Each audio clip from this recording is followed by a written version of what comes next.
सरकार ने की है। तो ये तो एक बहुत बड़ा सोचने का विषय है। लोग इससे अपने क्या कन्हैया कुमार से नहीं है, और उससे बड़े बड़े लोग बोल रहे हैं। तो ये तो का विषय है तमाम इस देश को कि बहुत बड़ा प्रोटेस्ट है और बहुत बड़ा जन आंदोलन जो 2012, 2013, 14 के अंदर इस देश के अंदर आज कब्जा है। इन्होंने इस का षड्यंत्र करा था। ऐसे काम हमने ताकि कहीं ना कहीं जो निर्दोष जेलों के अंदर न्याय मिल सके। लेकिन इससे पहले भी देखा गया है, जो कोई भी मामला जब अगर आता है तो उसमें कई बड़े नेता, जो मुसलमान नेता, वो खड़े होते हैं, जिसमें इमरान प्रतापगढ़ी हैं और भी कई सारे उत्तर प्रदेश के कई सारे नेता हैं। लेकिन इन मामलों को लेकर कहीं ना कहीं चुप्पी साधे हुए हैं। क्या किस तरीके से देख रहे हैं? इमरान प्रतापगढ़ी भी कुछ लगातार बढ़ चढ़ करके हिस्सा नहीं ले पा रहे हैं, न कन्हैया कुमार ले पा रहे हैं, न उत्तर प्रदेश के कई तमाम जो दिग्गज नेता हैं मुसलमानों के, वो ले पा रहे हैं। देखिए, कोई भी व्यक्ति अपने पैनल में है ना, अपने बराबर का साथी देखना नहीं चाहता। ठीक है, ये जनता की डिमांड है, जनता की रिक्वायरमेंट है। अगर इन नेताओं को दर्द होता, इनको टीस होती, तो ये कुछ करते। अब ये भी चाहते हैं कि कन्हैया बाहर निकलेगा, आवाज बुलंद करेगा, और जहां ये आज ये खड़े हैं, कल उनका पद लेगा, राजनीतिक में आएगा। संभाविक है इस देश का MP, MLA, और मैं तो यहां तक कहूं कि वो और ऊंचे पद तक जाएगा, वो बाहर आएगा। उसके अंदर वो काबिलियत है। देश की जनता, देश का चाहता, उसको चाहता है। ये तो इसीलिए नेता लोग नहीं बोल रहे, इसीलिए इनको मुंह पे ताले लगे हुए हैं। आम इस देश का जो सामाजिक लोग हैं, न्यायप्रिय लोग हैं, वो अमर खालिद को और जो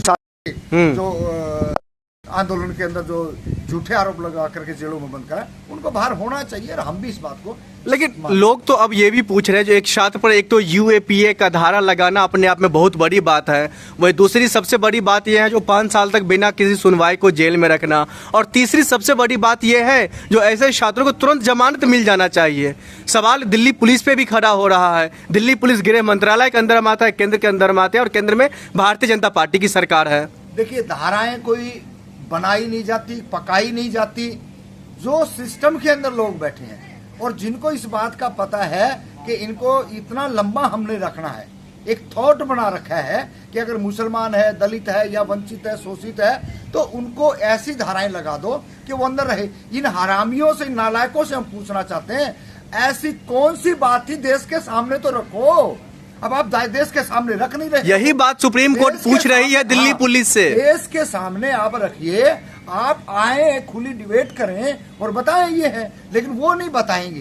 कागज इनका है, किताब इनकी है, कलम इनकी है, लिखने वाले यही है। हमारे हरियाणा में कहावत है, काका लिखने वाला बई अपनी है। तो वही सिस्टम में है कि इनका खुद का पूरा सिस्टम है। इन्होंने जो लिख दिया, अब सुनवाई करने वाले भी जो है वो भी उन्हीं के हैं।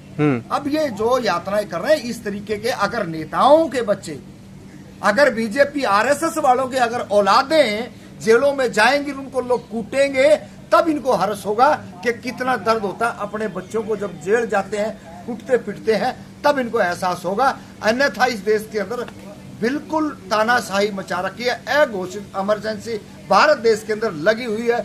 कोई कुछ नहीं कह सकता, कोई कुछ बोल नहीं सकता। अगर आप कुछ अपनी बात रखोगे तो देखता नहीं आजकल टीवी एंकरों को किस तरीके से जो है ना उनका बहिष्कार किया जाता है, किस तरीके से उनके साथ बदतमीजी की जाती है।